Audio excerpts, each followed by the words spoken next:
ಕಾಲದಲ್ಲೆಲ್ಲ ನಮಗೇನು ಗೊತ್ತಾ ಹೇಳೋದು, ಹಾಸಿಗೆ ಇದ್ದಷ್ಟು ಕಾಲು ಚಾಚು. ನಮ್ಗೆ ಚಾಪೆ ಎಷ್ಟು ಉದ್ದ ಇದೋ ಅಷ್ಟೇ ಚಾಚಬೇಕಂದ್ರೆ, ಅದಕ್ಕಿಂತ ಮೀರಿ ನಾವು ಚಾಚಿದ್ರೆ ನೆಲದಲ್ಲಿ ಬೀಳ್ತೀವಿ, ಕಾಲು ನೆಲದಲ್ಲಿ ಬೀಳ್ತದೆ.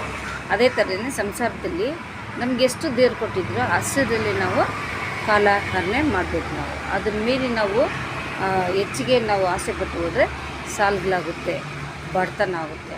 ಸಾಲ ಮಾಡಿ ಏನು ಮಾಡ್ತೀವಿ, ಆ ಸಮಯಕ್ಕೆ ನಾವು ಸಂತೋಷವಾಗಿ ಅದನ್ನು ನಾವು ಸಂತೋಷವಾಗಿ ಸ್ವೀಕರಿಸ್ಕೊಂಡು ನಾವೊಂದು ಊಟ ಮಾಡ್ತಿರೋ, ಇಲ್ಲ ಬಟ್ಟೆ ಬೇರೆ ತೊಗೊತಿರೋ, ಒಡವೆಗಳು ತೊಗೊತಿರೋ ಎಲ್ಲ ಮಾಡ್ತೀವಿ. ಕಡೆಗೆ ಏನಾಗುತ್ತೆ, ಆ ಸಾಲ ಹೋಗಿ ಬಡ್ಡಿಗೆ ಕೊಡಬೇಕಾಗುತ್ತೆ. ಬಡ್ಡಿಗೆ ಹೋದರೆ ಅಸಲು ಕೊಡಬೇಕು, ಬಡ್ಡಿ ಕೊಡಬೇಕು, ಇದಕ್ಕೆ ಸಾಲನೂ ತೀರಲ್ಲ, ಬಡ್ಡಿನೂ ಹೋಗ್ತಾ ಇರ್ತದೆ. ಮನೆಗೆ ನಮಗೆ ಬಹಳ ಇಕ್ಕಟ್ಟಿನ ಪರಿಸ್ಥಿತಿ ನಾವು ಸಿಗೋಕ್ಕಂತೀವಿ. ಅದಕ್ಕೆ ಅತಿ ಆಸೆ ನಮಗೆ ಪಡಬಾರ್ದು. ನಮಗೆಷ್ಟು